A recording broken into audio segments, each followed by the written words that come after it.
So you go home, you hide the salt shaker in the back of the pantry, and suddenly, dinner time feels like a chore. Your soup tastes like hot water. Your eggs taste like rubber.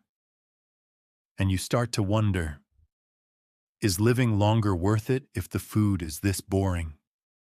Let's be honest with each other for a second. There is nothing more depressing than sitting down to a heart-healthy meal that tastes like wet cardboard. We've all been there. You go to the doctor, they see that your blood pressure reading is a little high, maybe 140/90, and the first thing they say is, cut out the salt. I'm going to show you that you don't actually miss the sodium. You miss the intensity. Our tongues have thousands of tiny sensors, and as we cross the age of 60, those sensors start to dull a little bit. Salt is a crutch we use to wake them up, but salt is also a magnet for water. It pulls fluid into your bloodstream, stretching your arteries like an overfilled water balloon. That is where the danger lies. I'm going to give you your flavor back, today on Senior 365 Health. But what if I told you there are 3 specific umami bombs sitting in most grocery stores that can trick your brain into thinking you've salted your food without adding a single milligram of sodium? We are going to put these 3 salt mimics to the test. If you want to lower your blood pressure while actually enjoying your Sunday roast again, pay close attention. Most of us grew up learning about 4 tastes: sweet, sour, bitter, and salty. But in the early 1900s, scientists discovered a 5th taste called umami. In Japanese, umami means pleasant, savory taste. It's that deep, mouth-watering richness you find in a slow-cooked beef stew or a ripe tomato. Here is the senior secret. Umami uses a different pathway to your brain than salt does. But when your brain receives an umami signal, it satisfies that same craving for intensity. By hitting the umami button, you can cut your salt intake by 50 to 75%, and your brain won't even realize it's missing. Our first contender is something called nutritional yeast. Now, don't let the name scare you off. This isn't the stuff you use to bake bread.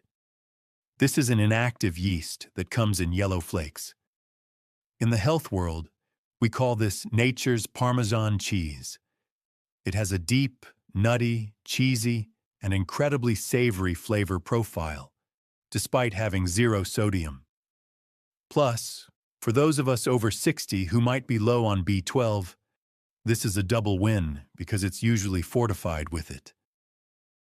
You're seasoning your food and taking your vitamins at the same time. Try sprinkling this on your morning eggs, over steamed vegetables, or even on a plain baked potato. It creates a crust of flavor that makes your tongue think it's eating a high-sodium cheese sauce. Next is the one most people overlook: acid.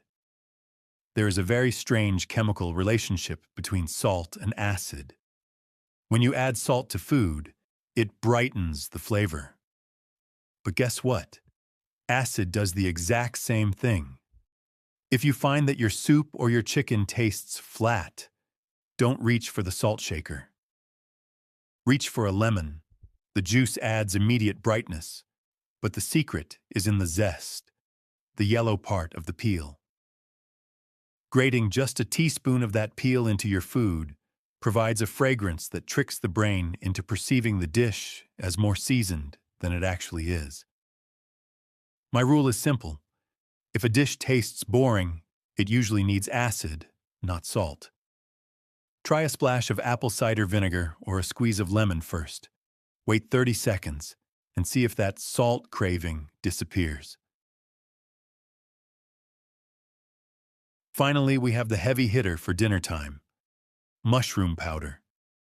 Mushrooms are the kings of the umami world. They contain high levels of glutamates, the natural version of what people find in MSG, but without the chemical processing. You can buy mushroom seasoning or just grind up dried porcini or shiitake mushrooms in a blender. When you add this to a gravy, a meatloaf, or a stew, it provides a base note of flavor. It creates a fullness in the mouth. Often, we add salt because the food feels thin. Mushroom powder makes the flavor feel thick and substantial. Now, I have to be honest with you. If you've been eating high-salt processed foods for 40 years, your taste buds are currently deaf. You've been shouting at them with salt for decades. When you switch to these substitutes, it might take a week or two for your taste buds to regain their hearing. This is called a taste bud reset. After about 14 to 21 days of low sodium, your tongue becomes more sensitive. Suddenly, a carrot tastes sweet. An almond tastes savory. You'll find that regular restaurant food actually starts to taste too salty. That is the moment you know your heart is safe. Before you go, I need to warn you about a massive trap in the spice aisle. I see my viewers make this mistake all the time. They buy garlic salt or onion salt, thinking it's a healthy substitute. It is not. Those bottles are usually 75% salt, with just a little bit of garlic flavoring. Always look for the word powder. Garlic powder, onion powder, celery seed. These are 100% spice. If the word salt is anywhere on the label, put it back on the shelf. You don't have to choose between a long life and a delicious meal. You just have to change your tools. If you're ready to try the Umami Secret and give your salt shaker a vacation, do me a favor. Hit that like button. It helps this message reach other seniors who are struggling with bland diets. And comment the word flavor below. I want to see how many of you are taking the 21-day reset challenge. And if you want to know which nuts you should be snacking on to help lower your cholesterol while you're at it, click the video on the screen. It's the perfect companion to a low-salt life.